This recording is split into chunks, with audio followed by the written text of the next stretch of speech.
All right. Good morning, friends. Nice to see you. Nice to see you after a few weeks of not being here in the mornings. So thanks for showing up and for adding your greetings and your weather reports. Here it's blue sky and bird song. It feels very much like spring is in the air. So just been sitting here and listening a little to that. Maybe you can hear a little of the bird song. Yeah. All right. So welcome. If you happen to be new to these morning meditations, then, oh, great. Please feel especially welcome. And feel free to add your voice to the chat box, just in the way that people greet each other. Part of the aspect of being here is that sense of Sangha, right? So, you know, I'm certainly here to try to provide a little bit of morning reflections for 5 or 10 minutes before we sit, and a little bit of guidance during the meditation. And yet it's also very much about a sense of sitting as part of a community. And you all create that, right? Just a sense of goodwill and warmth and welcome and kindness that gets expressed here so much in general. And then also sometimes when people are having a hard time in various ways. And there's something about, you could just get up and sit on your own in the morning, right? Or in the evening for some of you. Some of you it's late at night and you're in the US or somewhere else in the Americas. Somebody I noticed is in Australia, and I guess it's kind of their bedtime sit. Kaz is in New Zealand, etc. But, just worth reflecting sometimes. What's the difference? Well, you could just sit on your own. But that sense of a shared aspiration, shared intention, shared activity with others. It's a beautiful thing. So, in that spirit, welcome to Sangha Live, here together. And as I've done sometimes in previous weeks, I thought I might just reflect a little each morning on one or other Pali term, sort of just a word, really, a word that the Buddha used in the Pali language, and a word that, a term that I think if we just open it up a little bit might be instructive, insightful. So if you'd like to suggest words for this week, feel free. You can maybe suggest them in the chat here, or you could, through Instagram, you could just send me a Pali word. If you don't know a Pali word, it doesn't matter. If there's an English term, just something that you'd like me to unpack or explore a little bit, let me know. You can find me at Martin Aylward on Instagram. So this morning's word is kalyana. Kalyana. And it's hard to translate. So I need to give a few words. One word for kalyana could just be spiritual. The three words I tend to use to bring out the meanings of kalyana are spiritual, which is in itself a little bit of a vague term, right? And then harmonious and uplifting. That's what kalyana means. Spiritual, harmonious, uplifting. And there's two main places that the word kalyana, or there's two main references in the Buddhist tradition for this word kalyana. The first is kalyana mitta. Kalyana, and then mitta means friend, same root as metta. Metta means friendliness. So the Buddha described himself as a kalyana mitta, right? An uplifting friend, a spiritual friend, a wise friend, we could say. And that was a kind of radical model for the Buddha to present himself as an accompanying friend, a wise friend, an uplifting friend, a spiritual friend, rather than as a kind of a guru. Buddha grew up very much in where that sense of guru, in other words, a big disparity. The guru is here, some extraordinary figure covered in flowers and fine robes, sitting on a throne of some kind, and the devotees are down here, very reverential. And the Buddha was very against that model, against that sense of elevation of the guru, and by default, a kind of devaluation of the students. Too much gap, too much sense of distance and of difference. And Buddha emphasized, no, so same human potential for all of us, right?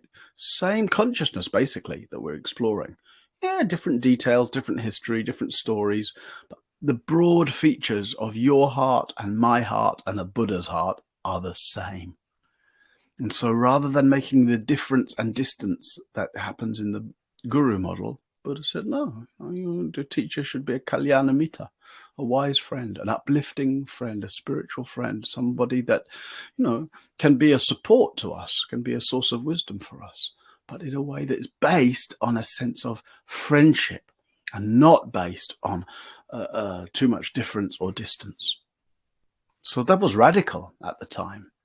And, you can still see in various spiritual scenes the guru model. Too much difference, too much distance. And, it's crept back into some Buddhist lineages as well. But Buddha wasn't into it. No, kalyana, the teacher should be a mita, friend, kalyana, that can be uplifting, inspiring, that can point out something harmonious, beautiful, spiritual. So it's the first place that one associates this word kalyana with the tradition. And then the other is this seemingly ordinary, maybe, phrase, but one that I find very, very beautiful. I find it very kalyana, this phrase. And the phrase is, the Dharma is kalyana in the beginning, kalyana in the middle, and kalyana in the end. And that a path of practice is one which is kalyana in the beginning, kalyana in the middle, kalyana in the end. So what does that mean? Right? What's kalyana? What's that which is uplifting, harmonious, spirit inspiring? This could be another translation for kalyana. In the beginning. I would say that's when, when you first discover, you can see for yourself, when you first discover practice and you feel like you've just been lost in your own stuff for the first few decades, maybe, of your life. All you've had, this was my experience, all I've had until now is my own resources, my own psychology, my own emotionality. Right? And I've been buffeted around by that. And then, here's a path of practice. Here's a way out of my own stuff. Or a way through my own stuff. Here's a way to actually train my attention, explore my experience, open things up,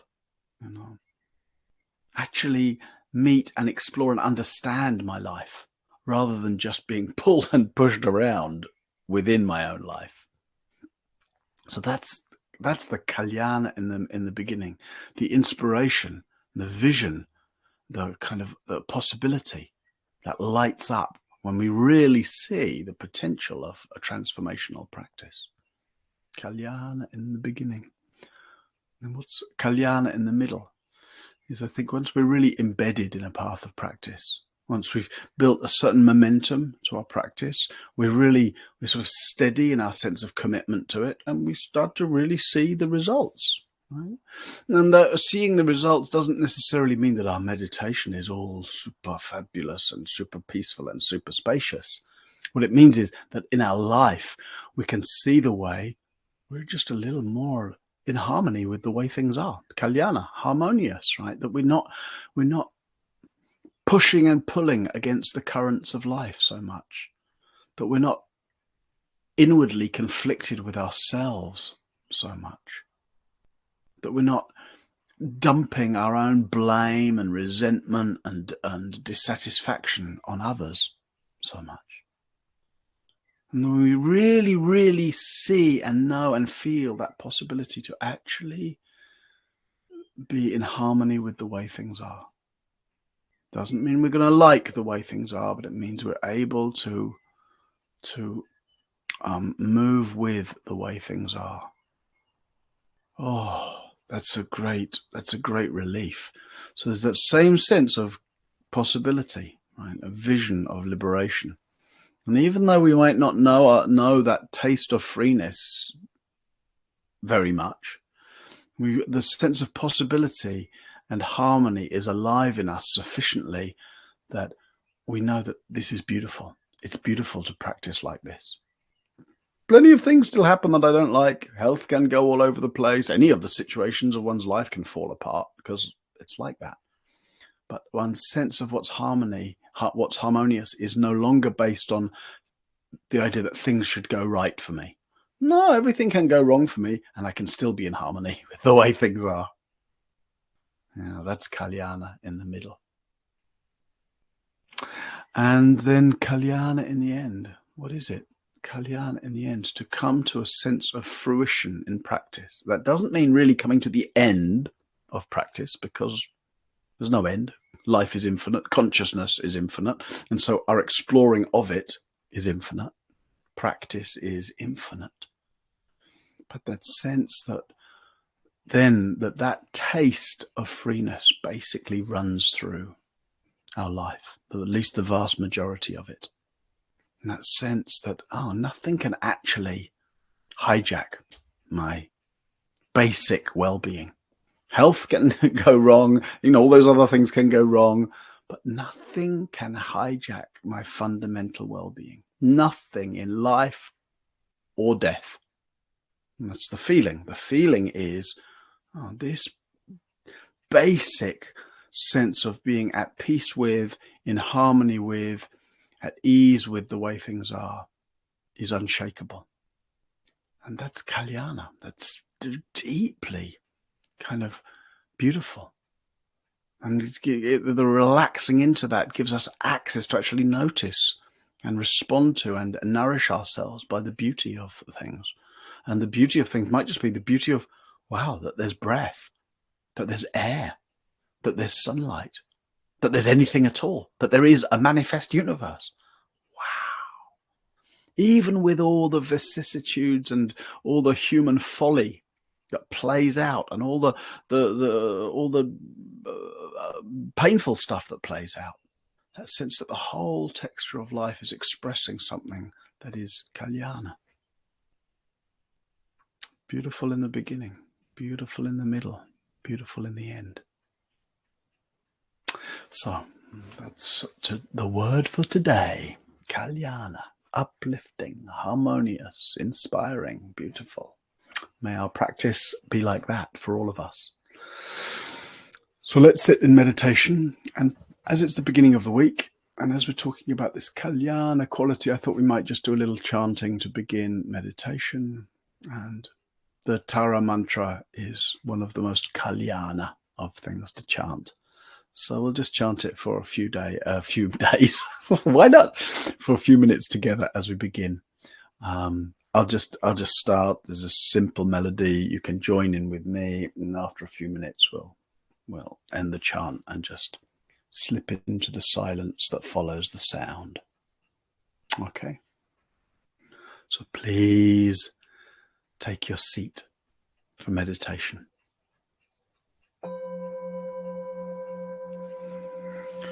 Om Tare Tu Tare Tu Re Swaha.